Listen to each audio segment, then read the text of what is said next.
Monsieur, bonsoir et bienvenue dans cette édition d'information. À Boké se tient le premier conseil préfectoral. Les cadres de la préfecture ont parlé de développement durable, mais il faut pour cela mobiliser les ressources nécessaires. Les sociétés minières évoluant dans la zone sont sollicitées. Mohamed Sankon. Boké change positivement de visage depuis la délocalisation ici en 2011 de l'an 54 de la souveraineté nationale. Les fils résidents et ressortissants de Kakandé veulent pérenniser l'acquis et surtout augmenter le nombre d'infrastructures sociales et de développement dans la paix et la quiétude sociale. D'où la création à Boké d'un conseil préfectoral de développement à l'image de ceux des autres préfectures minières du pays. Ce qu'on demande aux compagnies minières, première des choses, c'est de respecter le code minier, de payer les 0,4% qu'on appelle taxe sur le chiffre d'affaires. Maintenant, les autres processus de contribution au développement local vont se discuter. Cette première session du Conseil préfectoral de développement de Boké aura également enregistré des communications sur la mobilisation des ressources, le renforcement des capacités des services déconcentrés, l'impact de l'exploitation des ressources minières sur l'environnement et les questions juridiques. L'essentiel, c'était de mettre en place ce comité préfectoral du développement qui prendra son cheval de bataille pour rencontrer les autorités minières pour que les 0,4% qui doivent être affectés à nos collectivités puissent être une réalité. La rencontre devrait aboutir demain à l'adoption des recommandations qui devraient être un bréviaire pour engager le développement de la préfecture. Je précise que les travaux de ce conseil préfectoral viennent de prendre fin. Ebola, on fait le point sur l'épidémie. Il y a eu cette traditionnelle conférence hebdomadaire de la commission de riposte. Les cadres relèvent quelques petits soucis dans la mise en pratique de leur stratégie d'éradication. Ils parlent notamment d'un problème de logistique. Mais bonne nouvelle, la mise en place vendredi par décret d'une coordination nationale de riposte à Ebola. Adia Toubari, Marie-Angélique Bangoura. 826 cas, dont 534 décès survenus, c'est le bilan de l'épidémie de la fièvre hémorragique à virus Ebola en Guinée, selon les autorités sanitaires. Au cours de cette semaine, Kérouané et Koya viennent s'ajouter aux préfectures qui continuent à notifier des cas de contamination. À la date du 4 septembre 2014, le nombre de cas hospitalisés dans les différents centres de traitement sont à Guékédou 67 cas, dont 44 cas confirmés. À Conakry, 36 cas, dont 23 cas confirmés. Ce qui fait un total de 103 patients hospitalisés, dont 67 cas confirmés et 36 cas suspects dans les centres de traitement. Malgré les nombreuses actions de riposte à Ebola mises en place par le gouvernement et les partenaires, des défaillances sont enregistrées. Tout récemment, vous avez constaté que notre temps de ramassage, même des corps dans la ville de Conakry, parfois il y a des retards qui partaient jusqu'à 24 heures. Donc ce qui est dû au problème de carburant, de logistique sur le terrain. Et dans la gestion des données, nous avons des problèmes de même matériel informatique. Et en plus, dans nos centres de traitement que nous voulons mettre en place, il y a des problèmes d'éclairage qui se posent. Donc voilà un ensemble de problèmes qui a été pris en compte dans le plan accéléré de contrôle de cette épidémie et qui doit être solutionné. La lutte contre l'épidémie de la fièvre hémorragique à virus Ebola implique aussi l'apport des partenaires internationaux, parmi lesquels on cite l'OMS, MSF et CDC Atlanta qui évoluent déjà sur le terrain. Pour renforcer davantage leur exploit dans la lutte contre cette épidémie, une nouvelle équipe d'experts français arrive en Guinée. L'aide à la formation, il faut faire très vite. Elle a déjà commencé cette formation, elle est importante, mais elle n'est pas suffisante. L'aide également à la gestion des stocks, au transport, à la répartition du matériel, et puis l'aide et le conseil en épidémiologie et en infectiologie. À travers un décret, le président Alpha Condé met en place une cellule de coordination nationale de riposte à Ebola.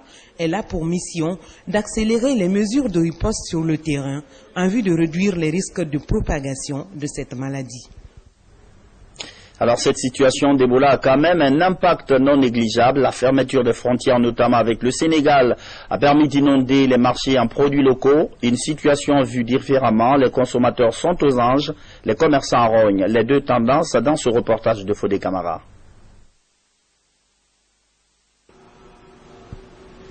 À Conakry, Madina Wambélé est l'un des plus grands centres de négoce des produits alimentaires made in Guinée, mais aussi le meilleur thermomètre pour évaluer l'impact de la fièvre hémorragique à virus Ebola sur le panier de la ménagère.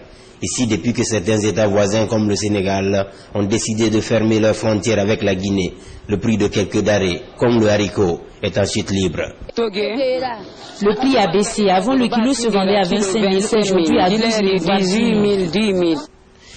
En plus des fruits qui inondent le marché, quelques tubercules comme les pommes de terre ne sont pas à l'abri de la baisse des prix. Une belle affaire pour les ménagères. Avant, on achetait un tas de pommes de terre à 5 000 francs guinéens. Aujourd'hui, à 2 000 francs. Si ça reste en Guinée, on peut bien manger à des prix abordables. Si c'est exporté, tel n'est pas le cas. Même le poisson, on devrait interdire son exportation pour soulager les femmes.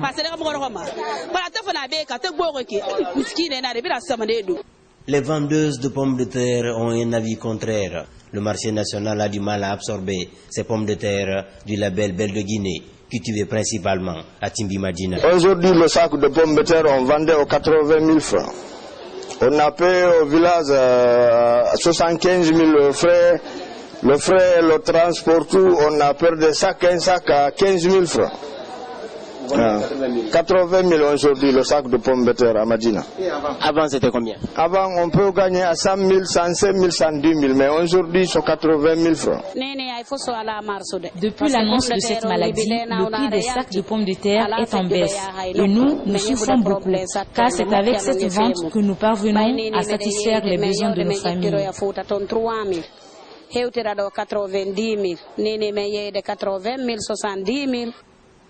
Au ministère de l'Agriculture, compassion et solidarité sont les maîtres mots pour tous les producteurs touchés par les effets de la fièvre hémorragique à virus Ebola sur toute l'étendue du territoire national. Nous jouons la solidarité. On nous a signalé les méventes font qu'il y a une baisse drastique des produits, des prix, n'est-ce pas? Donc ça impacte le producteur.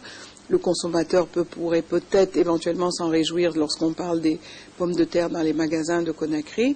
C'est possible que les prix baissent, mais pour autant, ça va compromettre les saisons prochaines. Si le producteur n'a pas les revenus escomptés, ça ne lui permettra pas d'emblaver les superficies qu'il pourrait prévoir. Donc, et au niveau de la rentrée scolaire, la baisse de revenus, les méventes vont toucher forcément les familles agricoles, c'est sûr. Principale zone de production affectée, le pôle G, Djekedou, Kisedougou, Massanta. Ce grenier du sud du pays, épicentre de la fièvre hémorragique à virus Ebola, est au cœur des recommandations de la concertation sur la filière riz en vue de contribuer à mettre en branle une stratégie pour freiner la chaîne de propagation. Ce combat pour l'autosuffisance alimentaire, un groupement paysan le poursuit dans la sous-préfecture de Koba-Mieux. Le groupement allie agriculture et reboisement dans le district de Bounet, deux activités que la structure Albarka estime indissociables dans la mise en valeur de Dame Nature. Reportage à Koba de Kerno Ousmane Diallo. Soribinta Diallo est la présidente du groupement Albarka dans la sous-préfecture de Koba. Avec 24 autres cultivateurs, elle s'investit depuis 2007 dans la promotion des activités agricoles. Sur cet espace, son groupement cultive l'arachide. Ici, elle compte récolter une soixantaine de sacs de graines oléagineuses attachés à la terre. Elle dit tirer de là l'essentiel de ses revenus. Nous avons décidé de travailler ainsi chaque année. Nous cultivons de l'arachide, la patate, le manioc, bref, tout ce qu'on peut obtenir en cultivant. Ce pour aider le pays à aller de l'avant.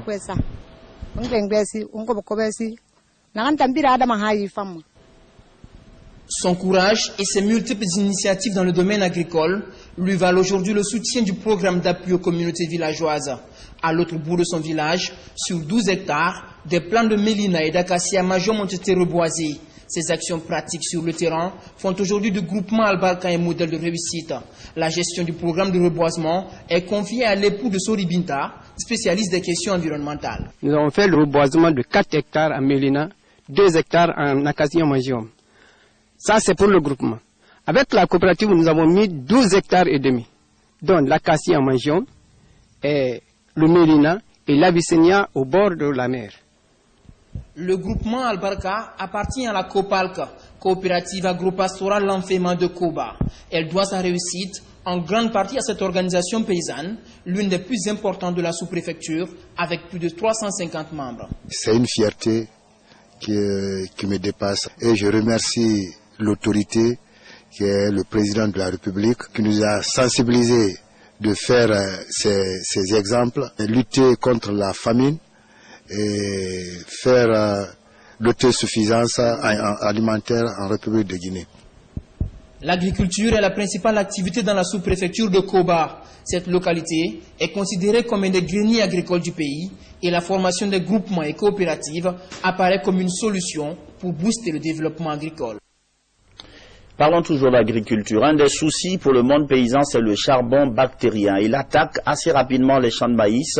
Les récoltes de Mamadou Lamarana Keïta, par exemple, sont menacées. Mais qu'est-ce que le charbon bactérien? Comment se développe-t-il? Des éléments de réponse dans ce reportage de Balayombono et Mohamed Souba.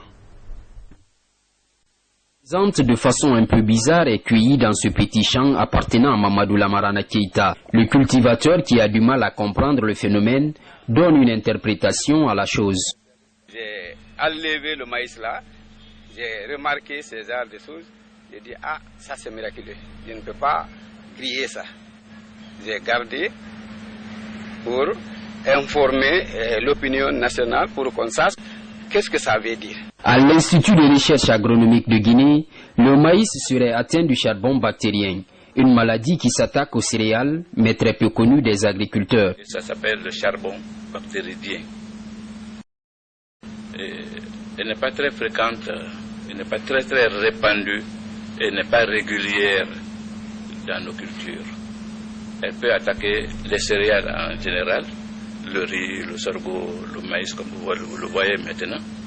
Mais les attaques sont sporadiques, c'est-à-dire spontanées. Il ne peut pas attaquer plusieurs plants à la fois dans une parcelle, mais il peut arriver que vous ayez 3 à 4 pieds qui soient attaqués déjà par la maladie.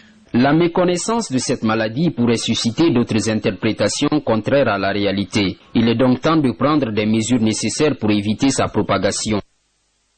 La ministre de l'Industrie rentre de Thiès au Sénégal. Elle y est allée pour s'imprégner de l'expérience sénégalaise dans la transformation des céréales. Une sortie fructueuse puisque la ministre revient avec des projets. Elle compte notamment mettre en place des plateformes de transformation. Écoutez-la, elle est au micro de Alceni Pascaldine.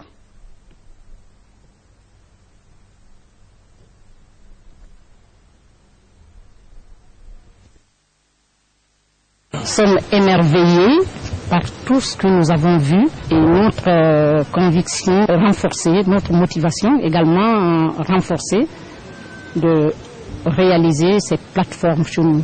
Nous avons comme programme de réaliser 800 plateformes à travers la Guinée. Hier, les femmes souffraient de peines ménagères, aujourd'hui. Grâce à la plateforme, les travaux sont allégés et cela permet de passer à autre chose. Tout ce que nous avons vu, nous repartons avec une expérience. L'expérience qui est là va vraiment nous guider dans ce que nous envisageons de faire chez nous. Le ministère de l'Environnement poursuit son offensive dans le cadre de la restauration du couvert végétal. La ministre Adjakadia Tundiaye était sur le terrain pour prendre des nouvelles de l'opération Ceinture Verte. Pour l'étape de la baie, 75 hectares ont été reboisés autour du barrage de Touri. Mamad Alpha Baldé. Il est construit en 1998. Le barrage de Touri est la seule infrastructure de fourniture d'eau potable pour la ville de l'Abbaye. Il a une capacité d'1 million de mètres cubes. Pour maintenir la santé de son cours d'eau, 75 hectares sont reboisés sur 5 km le long de la rivière ces dernières années. L'objectif ici, c'est de réaliser tous les périmètres de protection sanitaire autour du barrage. Puisque quand ça a été fait, cela n'avait pas été réalisé. Ce qui a avancé, puisqu'on a un total de superficie reboisée équivalent à peu près aux 75 hectares. Aujourd'hui, tout le barrage a été reboisé, avec des réalisations d'infrastructures dans les villages voisins, ça y est des latrines publiques, des lavoirs, mais aussi des abreuvoirs pour les animaux, afin d'éviter que les gens viennent au barrage, pour se servir à cause de la pollution. Pour cette année, des dizaines de plants d'acacia manjum et gravilia commencent à pousser du sol. Ces nouveaux plants viennent renforcer cette jeune forêt. Piloté par l'ONG Échange Éco-Développement, ici les travaux sont exécutés avec précision, notamment le choix des plants. L'acacia manjum et l'acacia auriculaeformis, ça c'est des espèces qui grandissent très rapidement. On les appelle d'ailleurs, c'est des essences à croissance rapide. Donc on a préféré, parce que c'est une zone dénudée, nous avons préféré les utiliser ici pour couvrir rapidement le sol. Si un tel travail de reboisement n'est pas fait, il y aura plusieurs conséquences. Il y aura l'érosion, mais aussi même l'approvisionnement de la nappe phréatique pour la continuité de ce barrage. À l'Abbé, le ministère en charge de l'environnement et les ONG spécialisées dans sa protection entendent œuvrer pour le maintien de l'écosystème et contribuer à la lutte contre le changement climatique. La relance du secteur artisanal au cœur des préoccupations du ministère de tutelle. Les cadres du département viennent d'entamer une tournée dans quelques ateliers de couture de Ratoma et Kaloum. Le secteur a des besoins dont il faut tenir compte. Et le ministre promet d'apporter un coup de main aux acteurs de cette filière. Aziz Baldé, Algassi Boba. À Ratoma, le ministre Tatavieux est venu échanger avec les responsables des ateliers de couture pour toucher du doigt les difficultés du métier. Depuis en 1983, je suis dans ce métier. On n'a jamais eu la chance comme ministre de prendre courage et nous rendre visite, surtout dans nos ateliers. Parce que tout le monde sait que les artisans, c'est les plus pauvres de la population. Cette fois-ci, nous comptons sur le gouvernement pour nous aider à avoir les équipements. Excellence, Monsieur le ministre, les artisans de la commune de Ratoma sollicitent auprès de vous et de vos partenaires nationaux et internationaux la construction d'un village artisanal dans notre commune, la mise en place d'une ligne de crédit pour les artisans nationaux avec un taux de remboursement faible. De Taouya, direction le quartier Béanzin dans la commune de Matoto. Ici, Moussa Kondé s'est longuement entretenu avec l'Union nationale des professionnels du cuir et des peaux de Guinée. Il a aussi rencontré les artistes décorateurs traditionnels dans la commune de Matam. La visite suscite assez d'espoir chez les acteurs du secteur. Sincèrement, nous attendons de lui beaucoup de choses et nous sommes sûrs que M. Tatavieux était quelqu'un qui pourra vraiment nous satisfaire. Le ministre a également côtoyé le groupement des femmes artisanes Foire Guinée, un groupement qui s'affirme dans la saponification et dans la teinture. Ce qu'on a vu aujourd'hui, c'est le comble. Il faut reconnaître une chose, c'est que l'artisanat est le secteur qui est très très grand. C'est un secteur très grand. C'est un secteur qui a une population active de 43%. Et si nous prenons l'artisanat dans le général, dans la globalité de la population guinéenne, que l'artisanat occupe 63% de la population guinéenne. Et c'est pour cela que notre politique, c'est comment faire pour aider cet artisanat. C'est comment faire pour que cet artisanat sorte de l'ornière. Et c'est ce que nous sommes en train de faire maintenant, parce qu'il faut aller vers le bas peuple. Il faut aller constater sur le terrain qu'est-ce qui est là, qu'est-ce qui n'est pas là. Et ces artisans sont restés longtemps pour compte. Et maintenant, le professeur Alpha Condé nous a demandé d'aller vers eux et de comprendre leurs problèmes et mieux de les aider. L'association guinéenne des chaudronniers et la coopérative du marché Niger dans la commune de Kaloum ont aussi échangé avec le ministre sur leurs exploits et les difficultés. Partout, Moussa Tatavieux a reçu des mains d'un artisan des produits de leurs efforts. Toute chose qui symbolise la collaboration franche entre le ministre de l'Artisanat et les acteurs de terrain.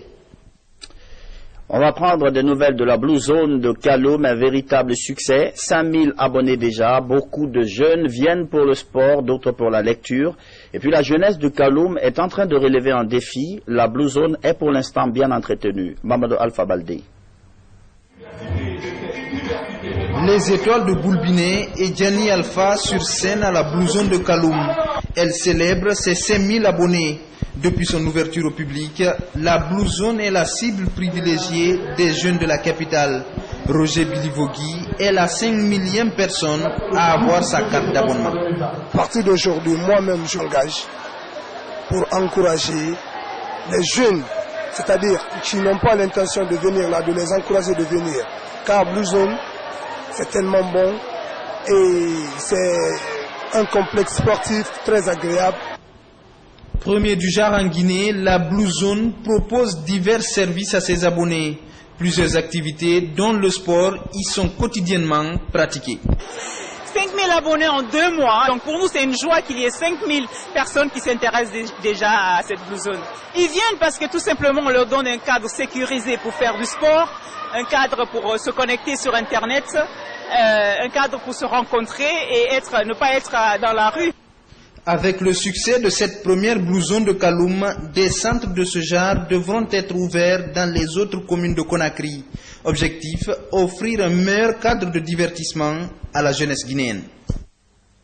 Déjà 5000 jeunes abonnés. Parlons d'assainissement. Les jeunes de Bonfi se donnent 2 semaines pour assainir complètement leur quartier. Une vaste opération coup de balai a été lancée ce week-end. L'initiative est financée par le PNUD, Programme des Nations Unies pour le Développement. Moussa Bangora. C'est une nouvelle campagne de 2 semaines qui est lancée. Elle consiste à débarrasser le quartier Bonfi dans Matam des tas d'immondices. Le projet est piloté par l'ONG World Brothers en synergie avec Carbone Guinée. Plus de 100 jeunes sont recrutés pour assainir et curer les caniveaux. Nous, on a le balai à main. Nous voudrons la propreté. Quand vous entendez l'hygiène, c'est les femmes. Et quand vous entendez les femmes, c'est les enfants. Si vous entendez les enfants, c'est nos hommes. Donc tout le monde est derrière nous.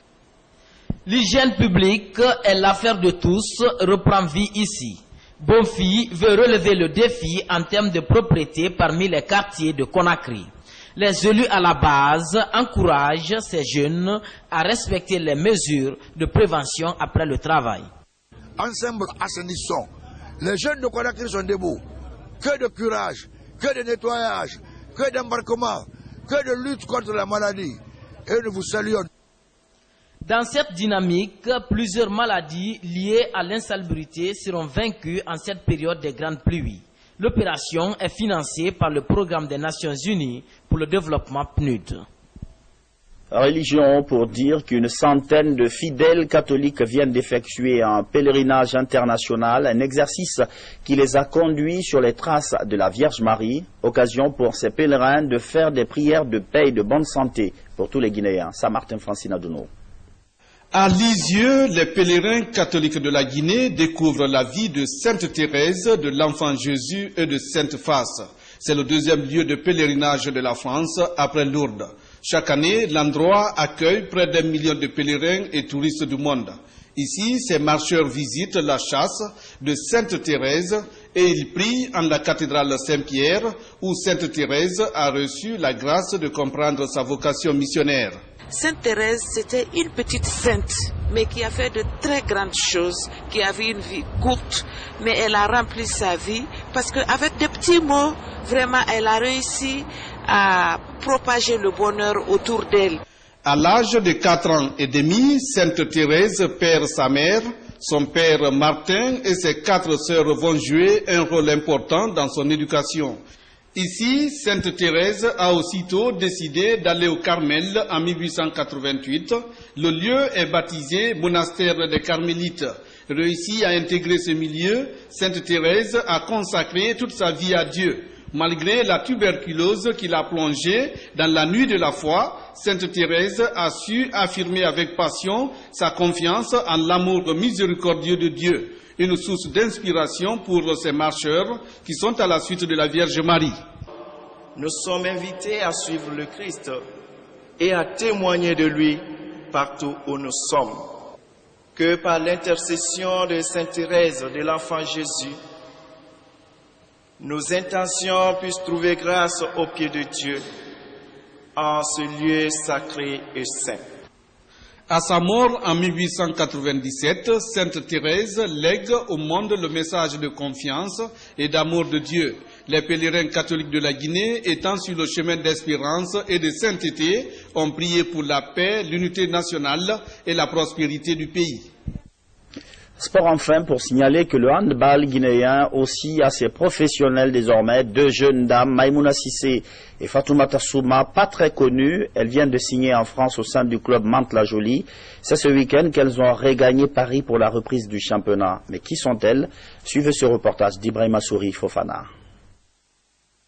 Après plusieurs semaines d'incertitude, de supputation et de contre-vérité sur leur départ pour le club parisien Mantes-la-Jolie, nos deux handballeuses Maïmouna Sissé et Fatma ont effectivement quitté Conakry ce week-end pour le championnat français où elles comptent rapidement se faire remarquer pour avoir fait plusieurs stages au compte de la Fédération guinéenne de handball. Je suis comblée de joie. Vraiment. Franchement, je ne sais pas quoi dire, les mots me manquent et il faut que remercier la Fédération guinéenne. C'est tout. Merci. Je suis illettré, je vendais au marché Avaria, mais à cause de mon amour pour le handball, j'ai pu décrocher ce contrat. Je remercie la Fédération guinéenne de handball et son président Mamadou Païkama. Demain s'ouvre à Casablanca, c'est au Maroc, le Forum économique Guinée-Maroc. Une forte délégation guinéenne conduite par le Premier ministre doit prendre part donc à ces 2 jours de rendez-vous. C'est la fin de ce journal. Merci de votre fidélité à la télévision.